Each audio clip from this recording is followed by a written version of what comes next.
Death note एक ऐसी series जिसे सुगुमी ओहाबा ने लिखा 2003 के अंदर और फिर इलस्ट्रेट किया तकेशी ओबाटा ने।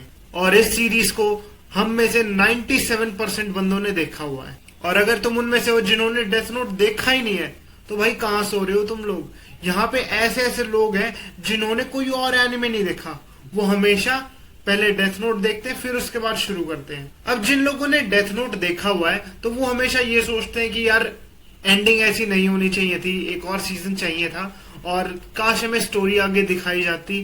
तो भाइयों आज मैं यही चीज तुम्हारी पूरी करने आया हूँ। इसकी एक वन शॉट मांगा भी है जिसे आज मैं कवर करूंगा। अब क्योंकि कैनन है मांगा तो हमें पुरानी स्टोरी के कैरेक्टर्स भी इसमें देखने को मिलेंगे। फॉर एग्जाम्पल आपका नियर हो गया, जोएल के मरने के बाद उसने पोजीशन संभाल ली थी। उसके बाद बहुत सारे डिटेक्टिव्स हो गए, अपना र्यूक हो गया। तो भाइयों सिट बैक और एंजॉय करो डेथ नोट की वन शॉट एक हीरा स्टोरी। अब मांगा की स्टोरी स्टार्ट होती है, एक शिनिगामी र्यूक को उसकी बुक वापस कर रहा था। वो कहता है कि भाई मुझसे तो ढंग से ये हो नहीं पाया, तुझे वापस चाहिए तेरी बुक, तू वापस रख ले। लेकिन र्यूक बोलता है ठीक है मैं ले लूंगा, लेकिन कुछ तो होगा तेरे पास मेरे लिए। अब हमें पता है हमारा र्यूक कितना ज्यादा शौकीन होता है सेब खाने का, तो उसे बदले में एक सेब दे देता है वो शिनिगामी साथ के साथ और वो उसे खा लेता है। अब र्यूक बोलता है कि वो यहाँ से जाने लग रहा है, उसे यहाँ पे बोरियत भी हो रही है, तो उसे लाइट जैसा बंदा ढूंढना पड़ेगा जो उसको एंटरटेन भी रखे, बहुत लंबे टाइम तक उसकी बुक को यूज भी करता रहे और बहुत सारे एप्पल्स भी खिलाए। अब हमें प्रेजेंट टाइम में टनाका हाउस दिखाया जाता है मई 2019 के अंदर। यहाँ पे एक बच्चा बैठा हुआ है, र्यूक जमीन के नीचे से आता है डरावने तरीके से। आने के बाद ही र्यूक उस लड़के के सर पे डेथ नोट रखता है जिससे उसे सारी की सारी मेमोरीज याद आ जाती है, बिल्कुल सेम जैसा हमने सीजन 1 के अंदर देखा था। इसी सेम तरीके से उसे भी फ्लैशबैक्स आते हैं। वो स्टार्टिंग में देख के थोड़ा फ्रीक आउट करता है र्यूक को, बिल्कुल क्यों नहीं करेगा, इतना ज्यादा डरावना है अपना र्यूक। उसके बाद उसे सब कुछ समझ आ जाता है, फिर वो रुक जाता है। इसके बाद वो लड़का बोलता है कि हाँ भाई र्यूक 2 साल बीत चुके हैं, जैसा प्रॉमिस किया था तू आ गया। र्यूक बोलता है कि हाँ जैसा तूने बोला था मैं अपना वर्ड हमेशा रखता हूँ और मैं आ गया हूँ। इसके बाद हमें 2 साल पहले का टाइम दिखाया जाता है कि एक्चुअली हुआ क्या था। तो हम 2 साल पहले की स्टोरी देखते हैं। हमें फैकल्टी रूम दिखाया जाता है जहाँ पे सभी के सभी टीचर्स बात कर रहे होते हैं कि मिनोरू टनाका ने फिर से टॉप कर दिया है और अगर हम इस साल को भी इंक्लूड कर लें तो वो पिछले 3 साल से टॉप ही करता जा रहा है। You can consider him the smartest middle Schuler in Japan right now. लेकिन सिर्फ और सिर्फ ये चीज आईक्यू वाले एग्जाम्स तक ही सीमित है। आईक्यू वाले एग्जाम्स में उसके 142 आ रखे हैं। ऑन द अदर हैंड हम बात करें तो इंग्लिश के अंदर उसके सिर्फ 28 है। मिनोरू ग्राउंड के अंदर बैठ के सोच रहा होता है यार 28 मार्क्स तो अच्छे नहीं है, मुझे इंप्रूवमेंट की जरूरत है, मुझे करनी भी चाहिए इंप्रूवमेंट। ये सब सोच ही रहा होता है तभी आसमान से एक चीज नीचे गिरती है और वो और कुछ नहीं, वो डेथ नोट है। क्योंकि गिरते समय वो उसके सर पे लगी है तो उसका कांटेक्ट हो चुका है, तो वो र्यूक को भी अब देख सकता है। अब मिनोरू जैसे ही र्यूक को देखता है तो वो फ्रीक आउट कर जाता है, वो चिल्लाने लगता है। ऑब्वियसली अपना र्यूक है इतना डरावना देखने में और ऊपर से वो शिनिगामी है, तो भाई गॉड ऑफ डेथ को देखकर कौन नहीं डरेगा। लेकिन र्यूक ये सब इग्नोर कर वो बोलता है कि भाई मैंने सुना है तू स्मार्ट है। तो मिनोरू बोलता है यार मैं तो स्मार्ट नहीं हूं, मेरे तो इंग्लिश में देख 28 आ रखे हैं। र्यूक बोलता है मैंने सुना है कि अंदर टीचर्स कह रहे थे कि तू स्मार्टेस्ट मिडिल स्कूलर है जो पिछले 3 साल से टॉप करता आ रहा है। मिनोरू बताता है वो सिर्फ आईक्यू वाले टेस्ट के अंदर अच्छा परफॉर्म करता है बिकॉज वो स्टार्टिंग से बहुत ही सारे टॉक शोज और बहुत ही सारे गेम्स जो आईक्यू रिलेटेड है उनको खेलता आया है और वो कोई स्मार्ट नहीं है। वरना स्मार्ट लोग तो वो हैं जो किसी ना किसी प्रॉब्लम का सॉल्यूशन ढूंढ रहे हैं। तो र्यूक बोलता है अच्छा तो इसका मतलब तू एक इडियट है। मिनोरू बोलता है देख भाई मैं इतना भी ज्यादा गया गुजरा नहीं हूं कि तू मुझे इडियट बोलना चालू कर दे, मैं रिडल्स और पजल्स में ठीक हूं। अब ये दोनों बात कर ही रहे होते हैं तो र्यूक बिल्कुल उसके मुंह के यहाँ पे आके बात करता है।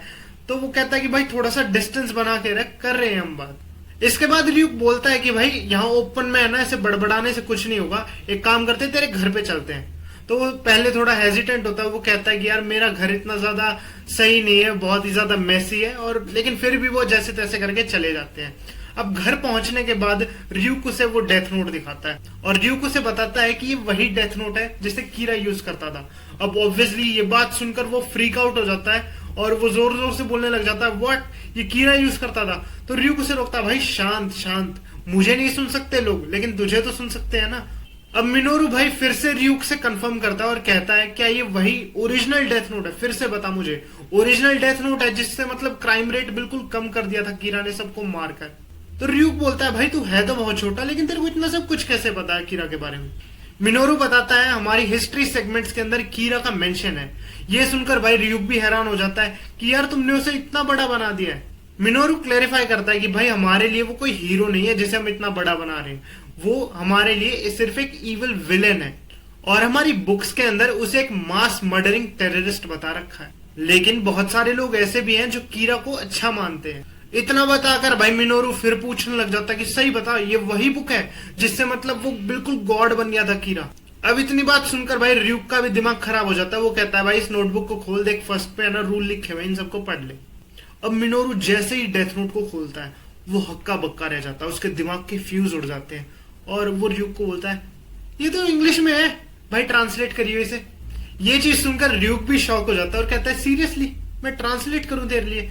और फिर हमें फिर से डेथ नोट के सारे बेसिक रूल्स बताए जाते हैं। तो मैं तुम्हें फिर से रूल बता देता हूं, अगर तुम भूल चुके हो तो। अगर याद है तो भाई स्किप कर देना। तो पहला रूल है जिस किसी का नाम इस नोटबुक के अंदर लिखा जाएगा वो मर जाएगा।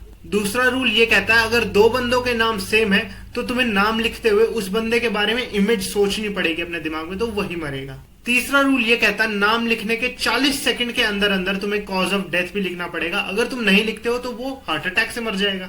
इसके बाद अगर तुम कॉज ऑफ डेथ लिख लेते हो तो 6 मिनट्स के अंदर अंदर तुम्हें पूरे सिनेरियो का एक्सप्लेन करना पड़ेगा किस तरीके से तुम उस पर्सन की डेथ चाहते हो। अब भाई सारे के सारे रूल्स को सुनकर उसे रियलाइज हो जाता है कि हाँ भाई this is the real deal. इसके बाद मिनोरू ryuk से एल और कीरा के बारे में पूछता है सारी की सारी चीजें जो ryuk को पता है। तो ryuk कहता है कि भाई ठीक है मैं बता दूंगा, चल पहले सेब लेके आ। उसके बाद मिनोरू ryuk को एक सेब दे देता है और कहता है कि मेरी मॉम एप्पल डाइट पे है तो मुझे रोज की रोज एक सेब मिलता ही है। मुझे नहीं पता यार क्या वियर्ड चीज है ये एप्पल डाइट, तुम्हें पता है तो तुम लोग बताना। मुझे तो ऐसा लगता है पूरे दिन में सिर्फ एप्पल ही खाती होंगी और एक मिनोरू को भी दे देती होगी शायद इसकी मॉम। अब सेब मिलने के बाद अपना ryuk बकना चालू करता है और सारी की सारी चीजें बता देता है जो उसे याद होती हैं। ये सारी चीजें सुनकर मिनोरू को रियलाइज हो जाता है कि हाँ यार जो भी इसने बोला है सही बोला है। ryuk मिनोरू को लाइट के बारे में बताता है और कहता है कि ये जो रूल है जिससे टच करने के बाद किसी को भी देखा जा सकता है, उसका कितना ब्रिलियंटली यूज किया था लाइट ने।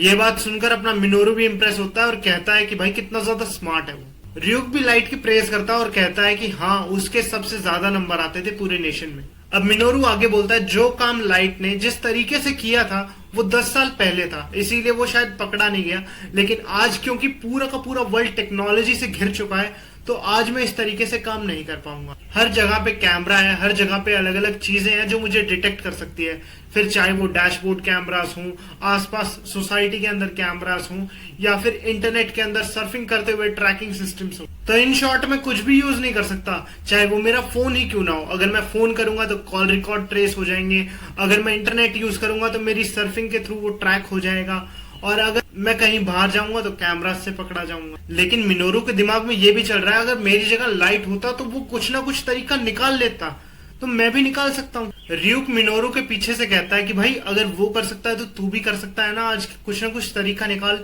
तो भाई मिनोरू को इंटेंशंस पता लग जाती है। ryuk चाहता है कि वो भी लाइट की तरह ही इसका यूज करे और लोगों को मारे, लेकिन पर्सनली मिनोरू इसका यूज नहीं करना चाहता और वो ये चीज जानता है अगर उसने डेथ नोट को वापस कर दिया तो उसकी मेमोरीज भी चली जाएंगी। हो सकता है ryuk किसी और को ये डेथ नोट दे दे और वो इस चीज का यूज करे, और ये बहुत ही ज्यादा टेरिफाइंग पावर है। अब भाई मिनोरू इतना ज्यादा सोचता रहता है और बिल्कुल चुप रहता है। एक टाइम पे ryuk ही उठ जाता है और वो कहता है भाई कोई जवाब है मेरे लिए, मतलब तू यूज करेगा या नहीं करेगा मेरे को बता तो दे। बहुत सोचने के बाद मिनोरू ryuk से 2 सवाल करता है। मिनोरू पहला सवाल पूछता है कि मिनोरू के अलावा कितने लोग हैं जो ryuk को देख सकते हैं। तो भाई ryuk साफ साफ बताता है कि जिस किसी ने भी इस डेथ नोट को टच किया है वो मुझे हमेशा देख सकता है, जिस किसी ने अपनी ओनरशिप गिव अप कर ली है वो मुझे कभी नहीं देख सकता, उसकी मेमोरीज भी चली जाएंगी, लेकिन सिर्फ टच कर लिया है तो वो मुझे हमेशा देख सकता है। दूसरा सवाल मिनोरू ये करता है कि एक शिनिगामी अपनी डेथ नोट और उस डेथ नोट के ओनर से कितनी दूर रह सकता है। तो ryuk बोलता है भाई देख ऐसा कुछ डिटरमाइन तो नहीं है कि कितनी भी दूर रह सकते हैं, ऐसा कोई रूल नहीं है, लेकिन फिर भी मिनोरू बोलता है कि मुझे भाई एक नंबर बता दे अप्रोक्सीमेट सेफ लिमिट वाला, ताकि मेरे को एक आइडिया लग जाए। तो वो कहता है कि मान के चल 14 किलोमीटर तक। अब बहुत ज्यादा सोचकर मिनोरू बोलता है ठीक है मैंने डिसाइड कर लिया, मैं अभी के लिए इस डेथ नोट की ओनरशिप को गिव अप करता हूं। तू मेरे पास करेक्टली 2 साल बाद आई हो और 2 साल बाद आएगा तो मैं उसके बाद तुझे हर दिन एक एप्पल दूंगा। तो ryuk ये बात सुनता है और सिर्फ एक ही चीज कहता है क्या इसका मतलब 2 साल तक मुझे कोई भी एप्पल नहीं खिलाएगा। मिनोरू बोलता है कि भाई इस टाइम पर तू किसी को भी दे सकता है इन 2 सालों के अंदर, लेकिन 2 साल के बाद तू मेरे पास आइयो और फिर मुझे ये डेथ नोट वापस करियो। तो र्यूक ये चीज मान लेता है और इसके बाद हमारी जो करंट स्टोरी है जिसमें अब र्यूक आ गया है, ये इस तरीके से कनेक्ट होती है। तो मिनोरू ये सब सोच ही रहा होता है कि हाँ भाई ये सारी चीजें हुई थी, ये प्लान बना था। और र्यूक पूछता है कि भाई सेब, मेरा सेब कहाँ है, सेब तो दे दे। अब भाई र्यूक पूछता है भाई क्या कुछ प्लान है, मुझे भी तो कुछ बता दे। तो मिनोरू कहता है कि मैं इस डेथ नोट को सेल करने वाला हूँ। अब भाई र्यूक पूछता है कि भाई कैसे सेल करेगा, कुछ क्लैरिफाई तो कर। तो वो कहता है कि मैं इसे एक ऑनलाइन ऑक्शन के अंदर लिस्ट करूंगा। तो र्यूक बोलता है वेट अ सेकंड, तूने तो कहा था कि मतलब ऑनलाइन ऑक्शन में अगर डाल देगा तो तू पकड़ा जाएगा। तो मिनोरू बताता है हाँ मैं इसे इंटरनेट के थ्रू ऑक्शन पे नहीं डालूंगा, मैं यूज करूंगा टीवी का, और इसमें मेरी हेल्प करेगा तू।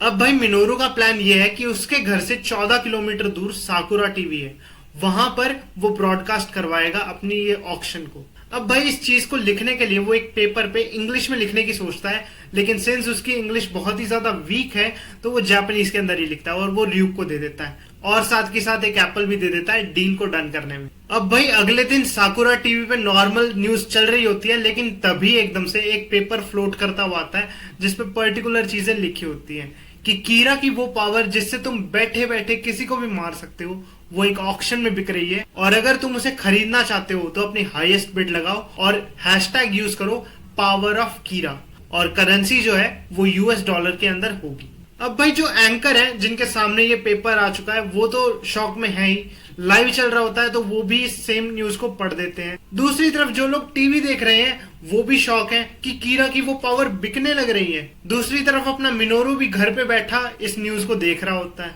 और तुम्हें तो पता चल ही गया होगा ये हवा में कैसे है, उसे अपने र्यूक ने पकड़ा हुआ है। अब ये जब न्यूज चल रही होती है तब एक डिटेक्टिव जो प्रीवियसली कीरा के केस में ही था वो ये सेम चीज देख लेता है, तो वो भागते हुए अपने सीनियर के पास जाता है कि भाई देख कीरा की वो पावर बिकने लग रही है और र्यूक खड़ा है। तो र्यूक के पास स्पेसिफिक इंस्ट्रक्शन थे कि 30 सेकंड तक खड़ा रहना है, 30 सेकंड के बाद वहां से एग्जिट ले लियो।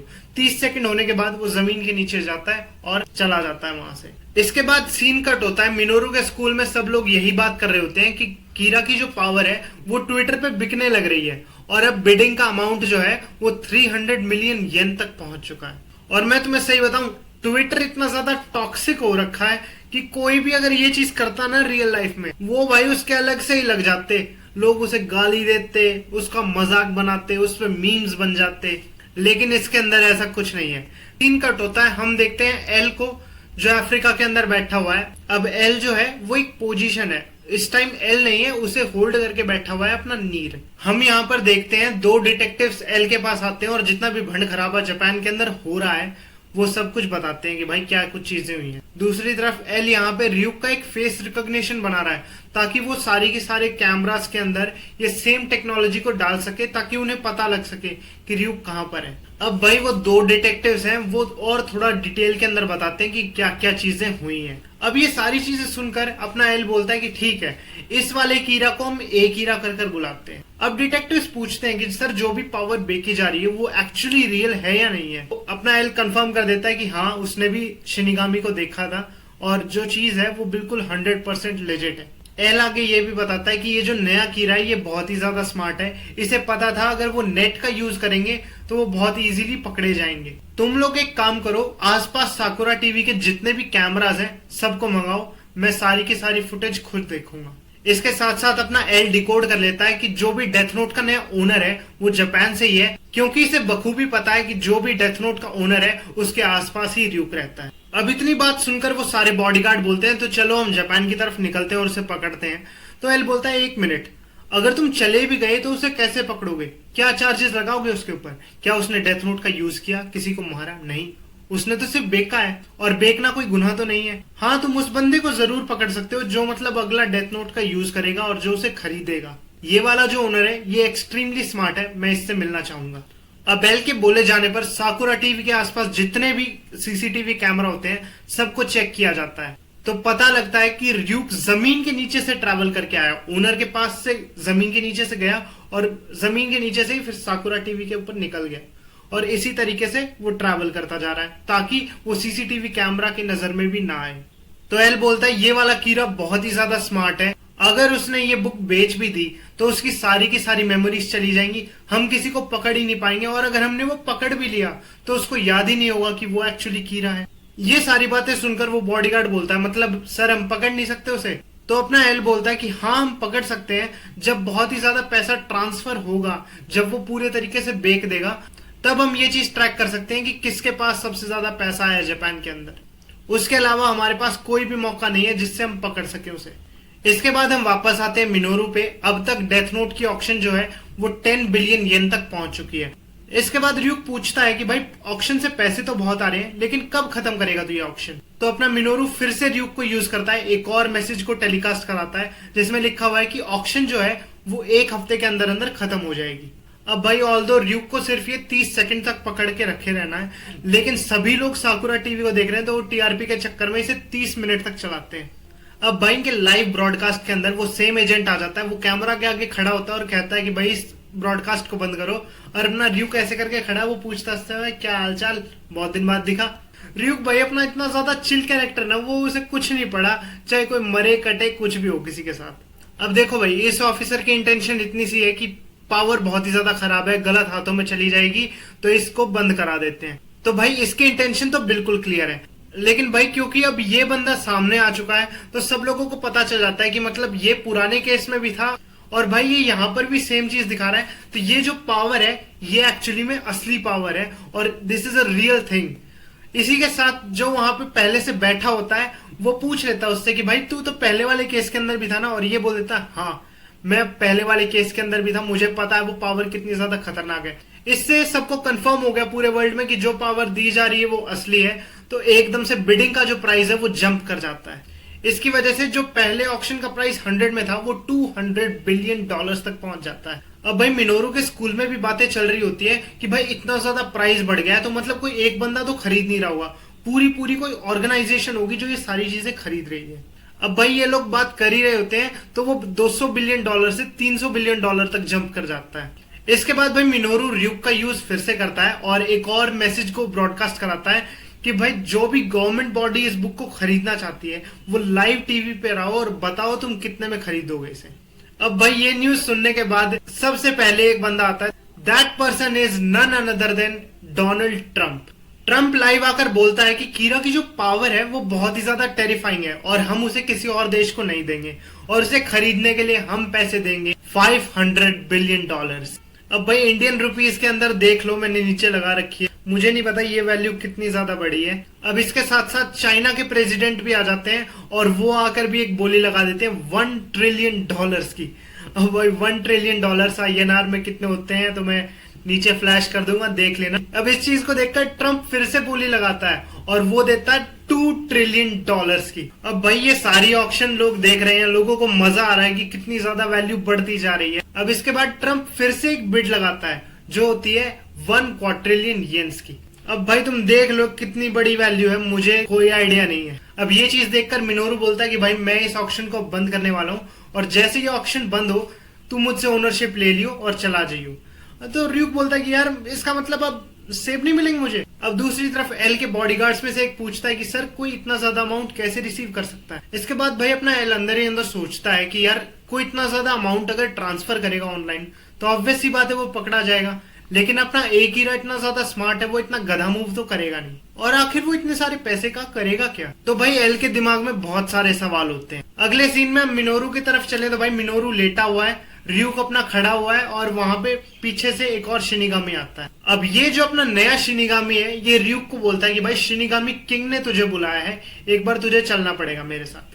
अब र्यूक पूछता है भाई मुझे क्यों बुलाया, तो वो कहता है कि भाई देख मुझे नहीं पता, मेरा काम है सिर्फ मैसेज को डिलीवर करना, तेरे को जाके खुद पूछना पड़ेगा। इसके बाद साकुरा टीवी पर फाइनल वर्डिक्ट आता है कि डेथ नोट का नया ओनर और कोई नहीं, वो है डोनाल्ड ट्रंप, और ये पर्टिकुलर अमाउंट दिया है उसने, देख लेना कितना बड़ा है, और पैसे किस तरीके से ट्रांसफर होंगे इन सब के बारे में मिनोरू 24 घंटे के अंदर बताएगा। अब देखो वो बताएगा कल किस तरीके से पैसे को भेजना है, लेकिन अपना एल यही सोच रहा होता है कि वो आखिर ट्रांसफर कैसे करेगा इतना बड़ा अमाउंट, और यही इकलौता वो आखिरी तरीका है जिससे वो मिनोरू को पकड़ सकता है। और कल हो जाएगी 24 मई यानी फ्राइडे, और ये ब्रॉडकास्ट होगा 6 बजे।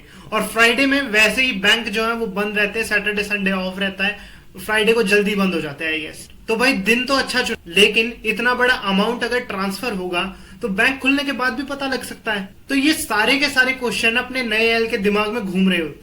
अब अगले दिन अपना एक हीरा ऐसी अनाउंसमेंट करता है जिसे सुनकर अपना नया एल भी अपनी डिफीट एक्सेप्ट कर लेता है। अब मिनोरू अनाउंसमेंट करता है कि सारा का सारा पैसा योत्सुबा बैंक के अंदर जो भी 60 साल से कम है उनके अकाउंट्स में इक्वली डिस्ट्रीब्यूट हो जाना चाहिए। ऑब्वियसली ये चीज सुनकर भाई जापान में हड़कंप मच जाता है, क्योंकि पहली बात फ्राइडे को ये अनाउंसमेंट हुई है, तो अब सब लोग जाते हैं भाई, हर किसी को उस बैंक में अकाउंट खुलवाना है, लेकिन अब बैंक हो चुका है बंद और पैसे हो रही है ट्रांसफर। ये चीज सुनकर अपने मिनोरू की माँ भी मिनोरू के कमरे में आती है और वो कहती है कि भाई तेरा भी तो अकाउंट उसी बैंक में है ना? तो वो कहता है हाँ, इसका मतलब तुझे भी 1 बिलियन मिलेंगे। अब ये चीज देखकर अपना नीर जो है वो अंदर ही अंदर सोच रहा होता है कि मुझे बहुत टाइम हो चुका है एल बने, लेकिन आज तक मैं डिफीटेड फील नहीं किया मैंने, तो आज मैं पहली बार डिफीट हो चुका हूँ। वेल, जो काम अपना लाइट नहीं कर पाया वो काम अपने एक हीरा ने कर दिया, उसने नीर को फाइनली हरा दिया है। वेल, अब क्योंकि इतना बड़ा अमाउंट बैंक के अंदर आ चुका है और उसे डिवाइड होने में भी टाइम लगेगा, उस पैसे को यूज करने में भी टाइम लगेगा। 1 महीने के लिए सबके अकाउंट हो चुके हैं फ्रीज। दूसरी तरफ अपना मिनोरू बोलता है भाई चल अब अपनी ओनरशिप मैं तो अपनी हटा देता हूं और तू जाके इसे बेच दे और कभी भी मुड़ के यहाँ पे वापस मत आइयो।